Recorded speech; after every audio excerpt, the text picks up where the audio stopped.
Votre invité à présent dans la grande interview en direct sur Boursorama, c'est Gilles Moec, le chef économiste du groupe AXA. Bonjour Gilles.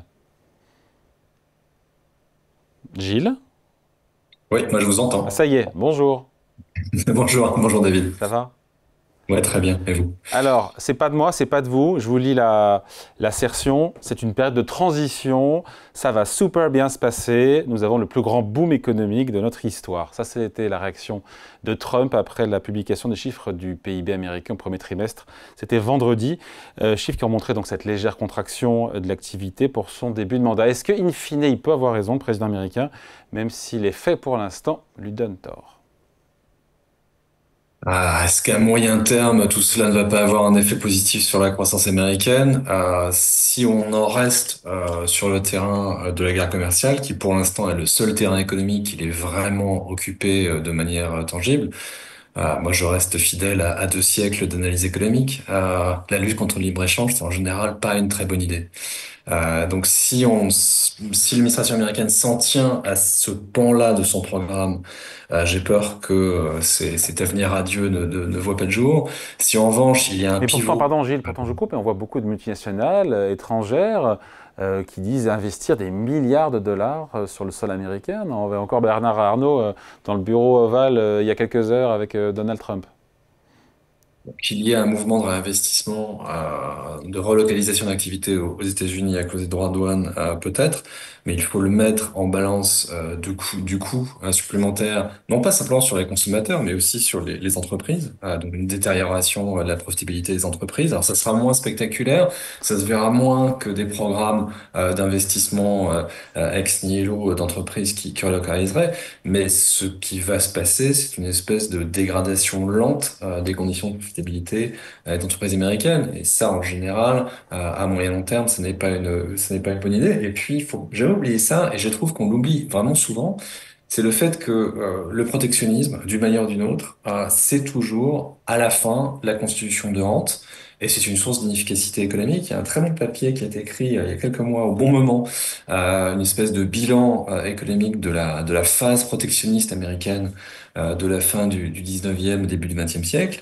Le bilan n'est franchement pas positif en termes de productivité, en termes de rapprochement de la frontière technologique. Pourtant, à une époque où les États-Unis avaient Mais alors euh, pourquoi il insiste comme ça? D'ailleurs, il nous parle de possibles droits de douane sur l'industrie pharmaceutique dans les prochains jours. Pourquoi il insiste comme ça, Donald Trump? Pourquoi c'est sa marotte?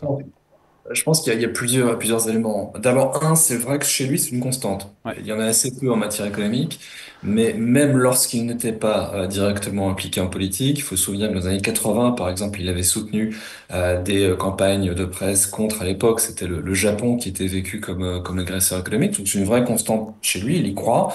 On a le droit d'être protectionniste après tout, même si je pense, comme la plupart de la profession, ce n'est pas une très bonne idée à long terme. Deuxième élément, il y a un élément très géopolitique qui consiste à utiliser en fait le droit de douane pour affaiblir des rivaux géopolitiques. Et là, on voit bien que le rival principal, c'est la Chine. Et depuis les concessions qui ont été offertes il y a 2 semaines, on voit bien que le traitement est encore plus focalisé sur la Chine, donc cet élément-là.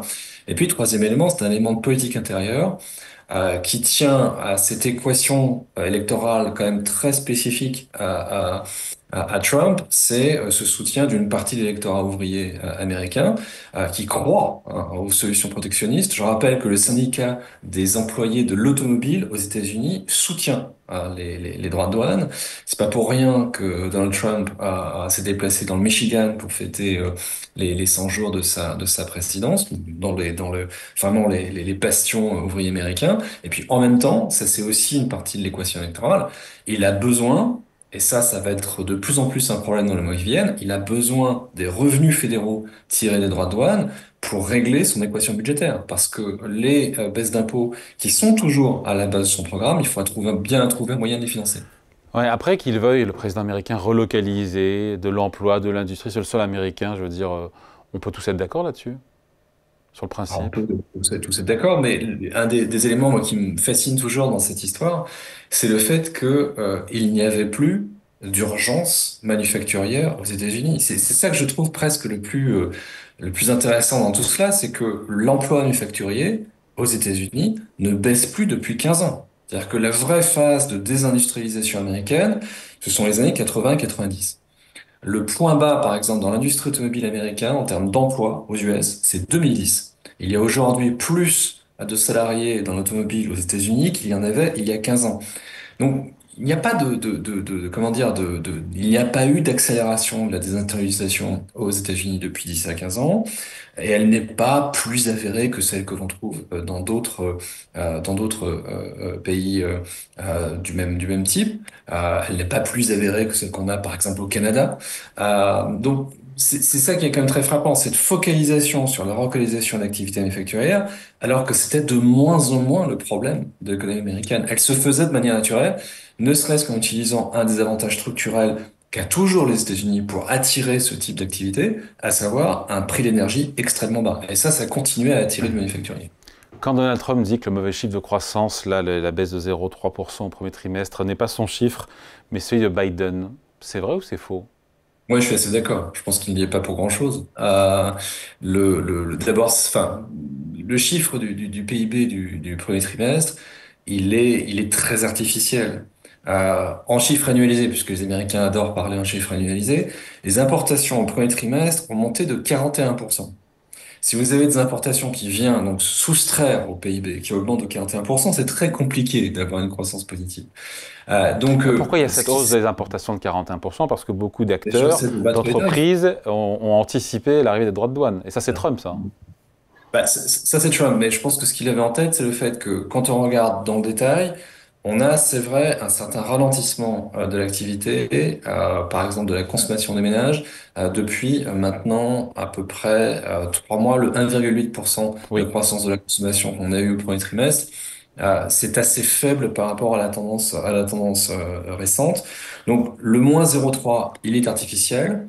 Il est Quand on artificiel parce que regarde si on retire le commerce extérieur, on est à 4% de on est croissance. sur du 3, on est sur du 3% si 3%. on utilise ce qu'il est l'indicateur qu'il préfère regarder, qui sont les ventes, les ventes finales à des acheteurs domestiques. Donc, en gros, à l'intérieur, on va trouver essentiellement de l'investissement et on va trouver de la consommation. L'investissement reste quand même très, très fort Donc aux l'activité se États-Unis. porte bien aux États-Unis au premier trimestre. Ce chiffre-là de moins 0,3% est trompeur, quelque part.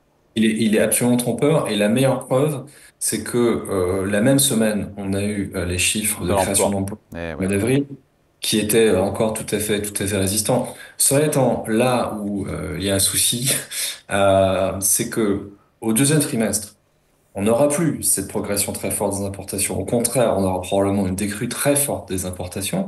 Mais ce qui va se passer et ce qui va venir appuyer négativement sur la croissance, c'est la baisse des stocks. Parce que ce qui s'est passé aussi au premier trimestre, c'est qu'on a eu une très forte contribution des stocks à la croissance, parce que beaucoup d'entreprises, beaucoup de détaillants même, ont cherché à accumuler des stocks pour Mais battre c'est les le même tarifs. phénomène entre les importations et le Exactement. stockage. Exactement. Mais l'un joue dans l'autre sens, c'est-à-dire que le stockage fait du PIB, fait monter le PIB, les Ouais. importations elles vont baisser.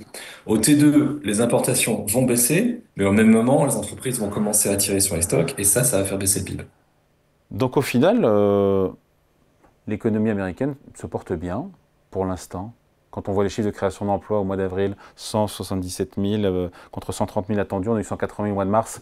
C'est moins bien qu'il y a un an, mais globalement, l'économie américaine de Trump, pour l'instant, se porte bien. Pour l'instant, ça tient parce que je pense qu'on n'a pas eu en vraie grandeur les effets de tout ça. Euh, la plupart des indicateurs que l'on a aujourd'hui n'intègrent pas ou pas complètement les annonces qui ont été faites au mois d'avril. On ne savait pas exactement à quelle sauce on allait être mangé sur les tarifs, on ne le sait d'ailleurs toujours pas. Mais progressivement, on va voir les effets commencer à se mettre en œuvre. Mais ça peut prendre quelques mois. Je prends un exemple très, très simple. Ce qui se passe dans l'automobile. Ford, par exemple, qui, je crois, dans l'automobile, a été la première à communiquer de manière aussi claire là-dessus. Ford nous dit, pour l'instant, j'ai des stocks de véhicules qui ont été produits avant l'augmentation des tarifs. Pour l'instant, je ne touche pas à mes prix de vente. En revanche, Ford a annoncé qu'à partir du 2 juin, le prix des véhicules allait monter. Et ça va se traduire évidemment par une atteinte au pouvoir d'achat des ménages américains. Et c'est là où on va commencer à voir les choses se produire. Je pense qu'aussi sur l'investissement, une partie du chiffre du T1, ça tient au fait que des entreprises ont probablement voulu accélérer des équipements pour battre les tarifs dans le manufacturier. On va voir un effet qui va aller dans l'autre sens à partir du printemps. Et puis l'incertitude, tout simplement l'incertitude. Je pense que ça va avoir un effet assez négatif sur les décisions à la fois des consommateurs et des entreprises. Donc celles et ceux parmi les experts qui nous parlent d'une récession aux États-Unis cette année, vous n'y croyez pas? Si j'y crois, mais pour le deuxième semestre. Moi, je Ok. pense que les choses vont Bah, je se parlais de mettre en l'ensemble de place. l'année 2025. Pour l'ensemble, non. Moi, j'ai une croissance qui reste positive en moyenne annuelle sur toute l'année 2025. Je suis un peu au-dessus de 1%. Alors, ça surprend toujours quand on dit si je crois à une récession au deuxième semestre, mais j'ai toujours un chiffre en moyenne annuelle qui est positif. C'est de l'arithmétique, c'est simplement lié au fait qu'il y a un tel effet d'acquis, la croissance américaine était tellement forte pendant toute l'année 2024 que ça pousse simplement arithmétiquement la moyenne annuelle de 2025 à la hausse. Mais que on aille vers des contractions légères, à mon avis, mais quand même des contractions du PIB au second semestre, oui, ça reste mon scénario central. Donc les États-Unis entreront ou seront en récession pour vous second semestre. C'est quand même, on commence à en voir les premiers symptômes. Il y a une enquête que j'aime beaucoup, qui est l'enquête du NFIB, qui est la fédération, en gros, des petites entreprises américaines, qui demande tous les mois à ses membres quelles sont leurs intentions d'embauche. Quand on le corrèle à l'emploi qui nous vient tous les mois des payrolls, la corrélation est assez forte avec une avance d'à peu près 3 ou 4 mois. Or là, on a des dernières enquêtes du NFIB qui sont maintenant assez déprimées sur les créations d'emplois. Donc ça nous dit qu'en fait, on est probablement dans le dernier élan, hein, dans les derniers bons mois de création d'emplois aux États-Unis. Je pense qu'à partir de l'été, les choses vont commencer à se renverser avec des effets négatifs sur la consommation en particulier. Donc au final, si on résume, premier trimestre, le moins 0,3 de croissance qu'on a eu, c'est pas le bon chiffre. Si on retraite, on expurge les exports et les stocks, on est plutôt sur une croissance de 3%, donc proche du quatrième trimestre de Biden. L'heure de vérité, ça sera le deuxième trimestre, qui sera Ouais. peut-être quoi, au 0 plus. Pour moi, zéro plus, parce qu'on a encore un peu d'inertie dans le système, et plus on peut avoir des effets assez artificiels, mais dans l'autre sens, avec des importations qui s'écroulent complètement, qui ne seraient pas complètement compensées par un tirage sur les stocks. Mais pour moi, là, on va s'installer dans quelque chose de plus clair ou de plus vrai, entre guillemets, c'est le second semestre. Parce qu'on sera sorti de ces espèces de revirements statistiques qui sont vraiment du bruit, hein. C'est cette tentative de tout le monde d'essayer de battre les tarifs et puis ensuite les conséquences du fait qu'on a trop stocké et qu'on a trop importé et donc on a des effets négatifs dans la suite. À partir du second semestre, on devrait commencer à avoir des choses un peu plus stables et c'est là, à mon avis, qu'aussi on va voir les effets de l'incertitude et l'effet de la dégradation du pouvoir d'achat des ménages commencer à Donc se la voir. véritable entrée en récession des États-Unis, c'est pour le second semestre, selon vous. Pour moi, oui. Pour moi, oui. Ouais. Donc finalement, Trump, par sa politique, est bien en train de déstabiliser. Il a eu 2,4% de croissance, Biden, en 2024. Donc il est vraiment en train de déstabiliser l'économie américaine, Trump, de par sa politique. Non, le paradoxe de tout ça, c'est que Donald Trump a gagné les élections avec un discours extrêmement crépusculaire sur l'état de l'économie américaine, qui rencontrait à ce moment-là la croyance de l'opinion publique. C'est-à-dire que l'opinion publique américaine pensait effectivement que l'économie américaine allait très mal en 2024, ce qui est statistiquement faux. Maintenant, c'est le ressenti, il est ce qu'il est. Mène une politique économique qui, à mon sens en tout cas, va probablement accroître les probabilités de récession. Le marché, d'ailleurs, en tout cas au début, ne s'y est pas trompé.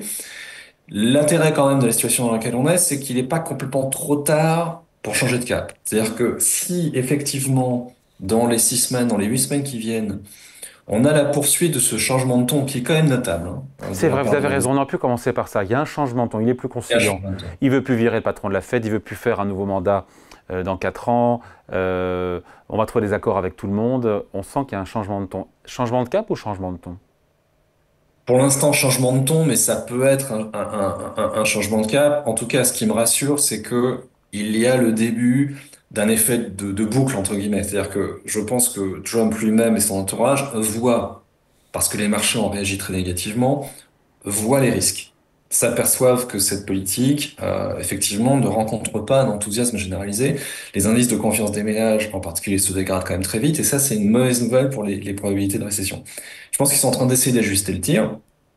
Et il y a quand même eu des bougers importants.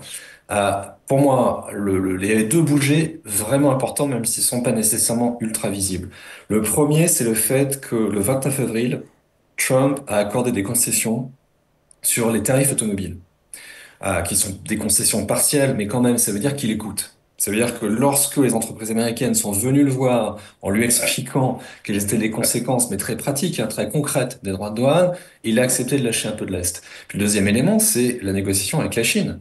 Ce qu'il a dit Trump hier, c'est quand même extraordinairement important. Il a dit, nous ne cherchons pas à découpler de la Chine. Bah, c'est l'inverse de de ce qu'il disait il y a 6 mois.